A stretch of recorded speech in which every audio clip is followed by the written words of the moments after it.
ഇനി നമ്മൾ പോകുന്നത് കേരളത്തിലങ്ങ് വിവാദം കൊടുമ്പിരി കൊള്ളുന്ന ആ ഒരു ബ്രൂവറി വിവാദവുമായി ബന്ധപ്പെട്ട വാർത്തയിലാണ്.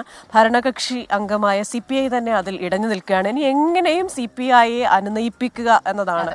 അവർ ചില കാര്യങ്ങൾ മുന്നോട്ട് വെച്ചിട്ടുണ്ട്. ഇപ്പൊ നെൽവയൽ തണ്ണീർത്തട നിയമം, അതുപോലെ ജലചൂഷണം.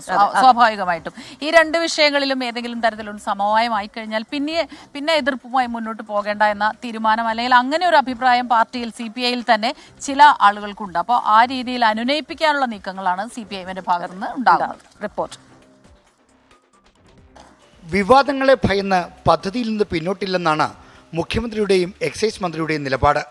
എന്നാൽ മുന്നണിയിലെ രണ്ടാമത്തെ പാർട്ടിയായ CPIയുടെ എതിർപ്പാണ് പദ്ധതിക്ക് മുന്നിലുള്ള വിലങ്ങുതടി.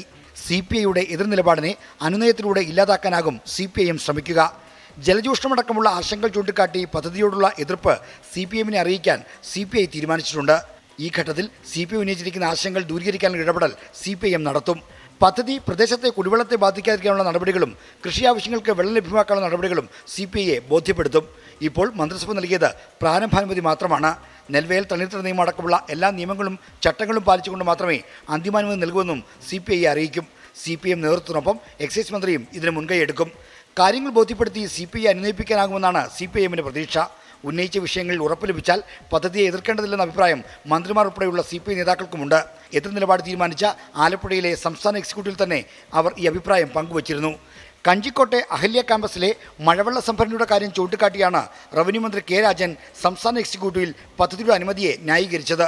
അഹല്യ ക്യാമ്പസിലെ മഴവെള്ള സംഭരണിയുടെ കാര്യം ഇന്നലത്തെ വാർത്താ സമ്മേളനത്തിൽ എക്സൈസ് മന്ത്രി MB രാജേഷും പരാമർശിച്ചിരുന്നു. 24 തിരുവനന്തപുരം.